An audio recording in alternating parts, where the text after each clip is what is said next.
सावदा फैजपूर रोडवरील पाडसे अकलूद शिवार येथे भव्य शिवमहापुराण कथा सोहळा।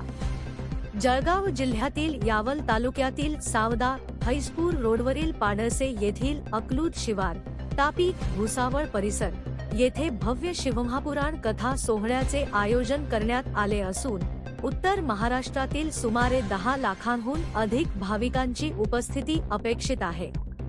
या पार्श्वभूमीवर आयोजकांकडून सर्व तयारी पूर्णत्वास आली आहे। उत्तर महाराष्ट्रासाठी महत्त्वपूर्ण मानल्या जाणाऱ्या या ठिकाणी प्रथमच इतक्या मोठ्या प्रमाणावर शिवपुराण कथेचे आयोजन होत असल्याने परिसरात धार्मिक वातावरण निर्माण झाले आहे। भव्य पांडाल, आकर्षक मंच सजावट, ध्वनी व्यवस्था, LED स्क्रीन, पिण्याच्या पाण्याची सुविधा, स्वच्छतागृहे तसेच वाहनतळाची व्यवस्था करण्यात आली आहे। या शिवमहापुराण कथेच्या निमित्ताने विविध धार्मिक कार्यक्रमांचे आयोजन करण्यात येणार आहे।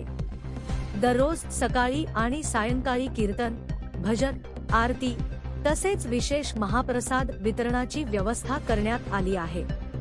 भाविकांच्या सुरक्षिततेसाठी पोलीस बंदोबस्त, वाहतूक नियंत्रण आणि वैद्यकीय पथकांची नियुक्ती करण्यात आली आहे। उत्तर महाराष्ट्रातील जळगाव, धुळे, नंदुरबार, मध्य प्रदेश तसेच भुसावळ परिसरातून मोठ्या संख्येने भाविक दर्शनासाठी उपस्थित राहणार असल्याचे आयोजकांनी सांगितले।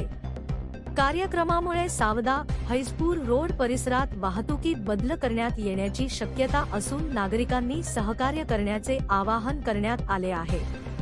या भव्य धार्मिक सोहळ्यामुळे पाडसे परिसरात भक्तिमय वातावरण निर्माण झाले असून भाविकांमध्ये उत्साहाचे वातावरण पाहायला मिळत आहे। श्री शिवाय नमस्तुभ्यम। दिनांक 10 मार्च ते 16 मार्च असा हा या ठिकाणी शिव महापुराण कथेचा कालावधी आहे आणि त्या कालावधीमध्ये आमची जास्तीत जास्त स्वच्छता आणि भोजन व्यवस्था याच्यावरती जास्त भर राहणार आहे। कारण या ठिकाणी 10 लाखापेक्षा जास्त भाविक या ठिकाणी उपस्थित राहणार आहेत आणि म्हणून त्यांच्या प्रकृतीच्या दृष्टीने, त्यांच्या स्वास्थ्याच्या दृष्टीने आणि त्याचबरोबर या ठिकाणी स्वच्छता, तर मग ते स्वच्छतागृह असतील, पेंडॉलमध्ये स्वच्छता असेल, बाहेरची स्वच्छता असेल आणि म्हणून आम्ही जास्तीत जास्त जेवढं स्वच्छ परिसर राहील तेवढं आम्ही काळजी घेणार आहोत आणि भाविकांना अन्नदानाची सुविधा अतिशय व्यवस्थितपणे, चेंगराचेंगरी होणार नाही, शिस्तबद्धपणे आम्ही तो कार्यक्रम राबवणार आहोत आणि म्हणून आम्ही प्रशासनाची मदत घेऊन, सगळ्यांचं सहकार्य घेऊन, आमच्या स्वयंसेवकांचं सहकार्य घेऊन, कारण प्रत्येक शिवभक्त हा स्वयंसेवक असतो आणि म्हणून आम्ही सगळ्यांना आव्हान करणार आहे आणि कथा यशस्वी होण्याचं आव्हान आम्ही सर्वांना करतोय। श्री शिवाय नमस्तुभ्यम। ज्यातून रेल्वे आहे तर रेल्वेला आपण एक जी कथास्थळापर्यंत येण्यासाठी बसेसची सोय केलेली आहे। त्याच्यासाठी बस स्टँड जे राहील ते DS ग्राउंड तापी साईडला, म्हणजेच तुमच्या रेल्वे स्टेशनच्या उत्तर बाजूस राहील। तिथून तर तुमच्या कथास्थळाला आपण जे महामंडळाचं बस स्टॉप दिलेला आहे तिथपर्यंत राहील। त्याच पद्धतीने महामंडळाचं दुसरं एक बस स्टॉप म्हणजे आपलं पाडळसा भोलटेकजवळ राहील, जेणेकरून बऱ्हाणपूर, सावदा, फैजपूर त्या साईडची पार्किंग व्यवस्था बससाठी आपण भोलटेक फाट्याजवळ केलेली आहे आणि भुसावळकडनं येणाऱ्या बस स्टॉपची पार्किंग ही यावल वाय पॉईंटला केलेली आहे आणि दोघं बाजूंना तुम्हाला भुसावळमध्ये बस स्टँड उपलब्ध करून दिलेलं आहे। आरोग्याची सेवा कशी केली?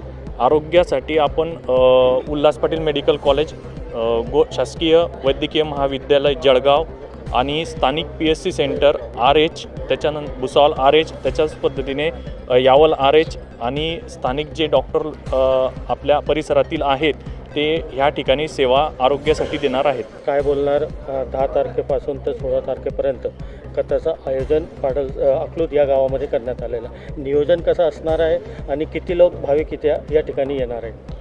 10 ते 12 लाख भाविक इथे येणार आहे आणि नियोजन जे आहे ते आम्ही पंडाल टाकलेले आहे 100 बाय 600चा, 100 बाय 500चे, काही सिलिंग टाकणार आहे, जेवणाची व्यवस्था, पार्किंगची व्यवस्था आणि ते सगळं आम्ही नियोजन केलेलं आहे। पिण्याचा पाण्याचं, त्याचं ROचं पाणी ठेवणार आहे। एकीकडे आता उन्हाचे दिवस लागलेले आहे आणि या ठिकाणी जे भाविक आहेत ते लाखोच्या संख्येने या ठिकाणी येत असतात. त्यांची राहण्याची व्यवस्था कशी असते? राहण्याची व्यवस्था मी या पंडालमध्ये केलेली आहे. एकूण किती एकर जागामध्ये ही कथा बनवण्यात 150 ते 200 एकर जागेमध्ये नियोजन केलेलं आहे.